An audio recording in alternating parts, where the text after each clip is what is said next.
사람이 살다 보면 또 공동체의 생활을 하다 보면 여러 가지 엄청난 비극을 겪는 경우가 참 많습니다. 그 비극 중에 가장 큰 것은 아마도 내분으로 인해서 공동체가 이렇게 분열되는 일, 그 일이 아마 가장 큰 어려움이 아닐까 생각해 보게 됩니다. 어떤 집단이나 사회 공동체가 내분으로 말미암아 서로 간에 반목하고 질시하고 상처를 입기도 하는 일들, 이 일이 참으로 어려운 일이 아닌가 생각해 보게 되는데, 오늘 이스라엘 백성들이 그런 상황 속에 빠져들게 됩니다. 얼마 전에 있었던 압살롬의 반란을 다윗이 크게 이기면서 반란군들을 다 진멸하게 됩니다. 그런데 이 일들로 통하여서 이스라엘 나라의 두 부류에 이렇게 분류하게 되고, 이 두 개로 분리되어 있는 백성들의 마음을 하나로 묶어야 하는 것이 다윗 왕의 가장 큰 숙제가 아닌가 생각해 보게 됩니다.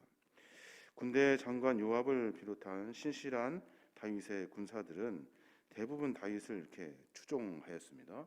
그런데 군대 장관이었던 아마사를 비롯한 몇몇 장수와 이스라엘 백성들은 압살롬을 추종하였던 때문에 다윗이 이렇게 예루살렘 이스라엘 땅이 이렇게 두 개로 갈라지게 되었던 거예요. 그 후 전쟁은 다윗 군대의 승리로 끝났잖아요. 그 이후에 반란자들을, 그 주모자들, 압살롬을 따랐던 사람들을 어떻게 처리할 건가 하는 일들 때문에 참 머리가 아프는 상황이 돼버리고 만 거예요.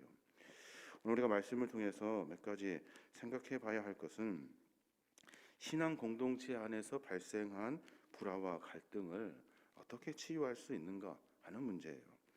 여러 믿음의 공동체들이 함께 신앙생활 하다 보면 어려운 일들이 있고 서로 의견이 다를 수 있고 또 서로 이렇게 분리되어야 하는 그런 여러 가지 상황이 있습니다. 분명한 것은 하나님 나라의 백성들은 함께 하나가 되어서 하나님께 예배하고 찬양하고 하나님 중심으로 하나의 공동체를 이루어 가야 하는 거예요.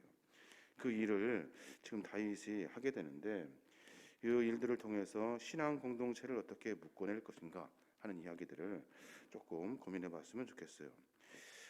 그 첫 번째는 뭐냐면, 신앙 공동체가 하나가 되려면 지나치게 과거에 집착하는 그런 지나치게 과거에 집착해서는 안 돼요. 다윗이 지금 어떤 상태입니까? 3절에 보니까 그날의 백성이 싸움에 쫓겨 부끄러워 도망함 같이 가만히 성읍으로 들어가니라 라고 말해요. 백성들이 싸웠는데, 그리고 나서 성으로 들어가는데 승전가를 불러가며 큰 소리로 잔치하듯이 들어가야 되는데, 백성들이 어떻게 들어가냐면 부끄러워 동함함 같이, 부끄러워서 마치 이 일이 정상적인 일인가, 우리가 지금 잘했는가 고민하면서 성으로 조용히 들어갔다는 거예요. 그 이유가 뭐냐면 다윗이 압살롬의 죽음에 너무나도 지나치게 슬퍼하기 때문에 그래요.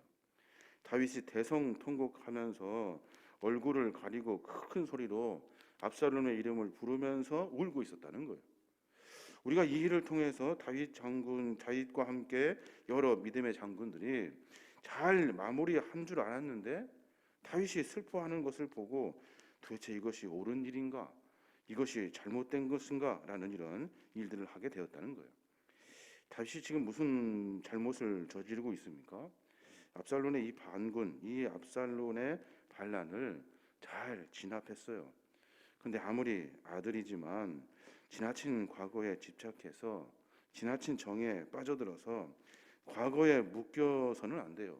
지금 현재 이스라엘의 국군을 회복하는데 최선을 다해야 하는데, 다윗이 지금 뒷목을 잡으면서 지나친 과거에 뒷걸음질 치고 있다는 거예요. 반란군을 진압한 자신의 행동이 잘한 일인지 그렇지 못한 일인지 백성들로 하여금 갈등하고 착각하게 할 만큼 다윗이 지나치게 과거에 얽매여 있다는 거예요. 이러한 다윗의 행동은 당장의 민족 대화합을 이루어야 할 상황에서 정말로 큰 잘못이 아닌가 생각해 보게 됩니다. 사실 압살롬의 죽음은 죄인에 대한 하나님의 진노죠. 또 하나님의 징계예요. 그렇지만 다윗은 이를 못내 아쉬워하여 슬퍼하는 마음을 버리지 못해요. 다윗은 어디로 가야 합니까? 과거로 죽었던 압살롬을 생각하는 것이 아니라 이스라엘 백성들의 대통합을 이루는 일에, 그 거대한 일에 매진해야 하는 겁니다. 마찬가지로 신앙 공동체가 과거의 잘못에서 벗어나 상처를 씻고 새로운 결속을 공고하기 위해서는 지나친 과거의 상처와 슬픔에 지나치게 연연해서는 안 된다는 거예요. 공동체는 하나님이 우리에게 맡겨주신 사명을 가지고 앞으로 전진해야 하는 겁니다. 자꾸 과거에 얽매여 집착하고 과거의 상처에 미련을 버리지 못하는 것은 마치 땅을 가는 농부가 쟁기질을 이렇게 하는데, 앞으로 막 반드시 가야 하는데 이렇게 쟁기질을 하면서 앞을 보지 않고 뒤를 보면서 쟁기질을 하는 것과 같다는 거예요. 과거와는 단절하고 새롭게 변화된 마음을 가짐으로 말미암아 하나님이 우리에게 맡겨주신 일들을 앞으로 전진하면서 매진하는 것, 이것이 우리가 해야 할 일이라는 거예요. 공동체가 하나가 되기 위해선 서로 과거에 묶여있지 않고 앞으로 전진할 수 있는 마음으로 서로 연대하고 화합하여 하나님의 뜻을 이루어가야 한다는 겁니다. 또 하나는 공동체가 하나가 되기 위해서는 어떻게 해야 하냐면, 오늘 7절의 말씀인데 보면 요압 장군이 다윗에게 그렇게 말해요.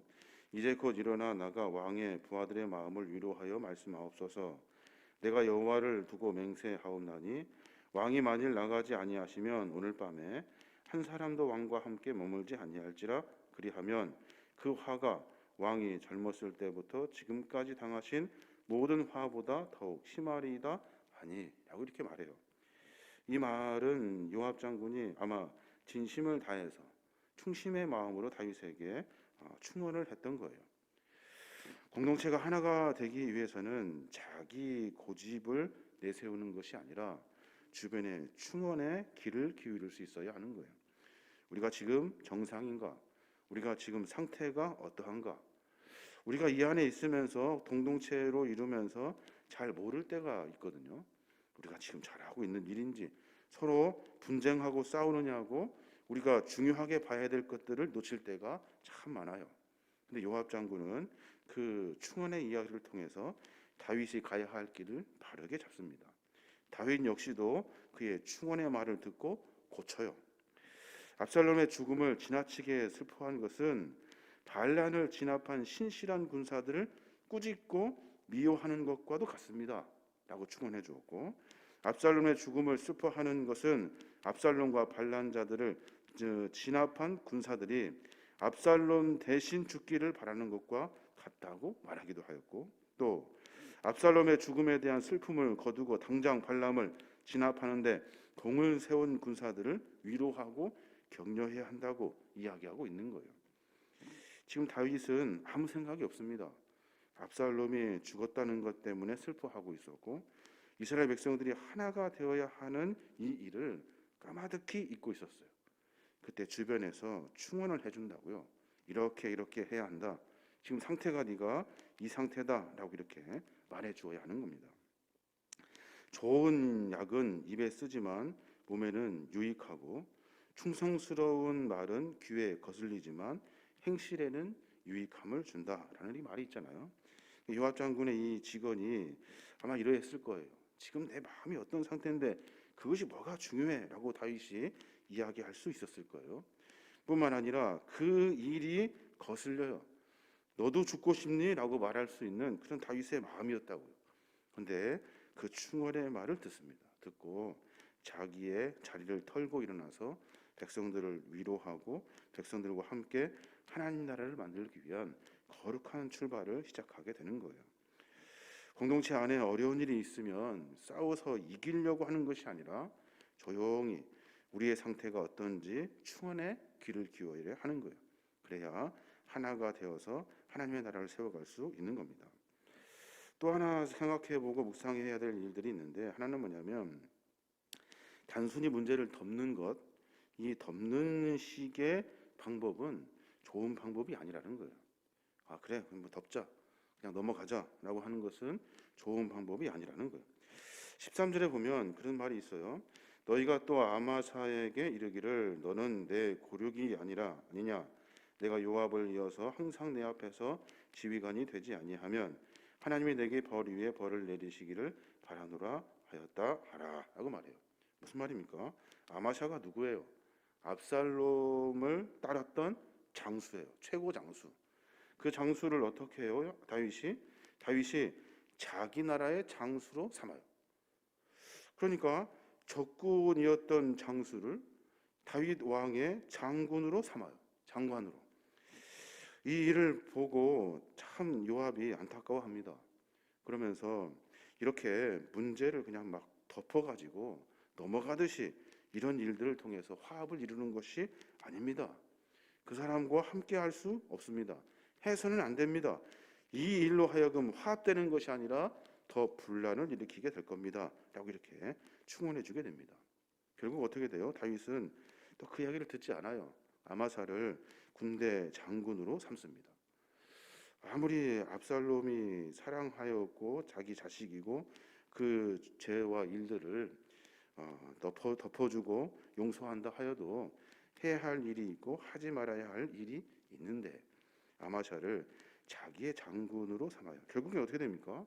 요압은 아마샤를 쳐 죽이는 사륙전이 벌어지게 돼요. 서로 경쟁하듯이 서로 자기의 주도권을 잡으려고 하는 싸움을 통해서 요압이 아마샤를 죽이게 되는 그런 안타까운 상황을 성경은 이야기하고 있는 겁니다.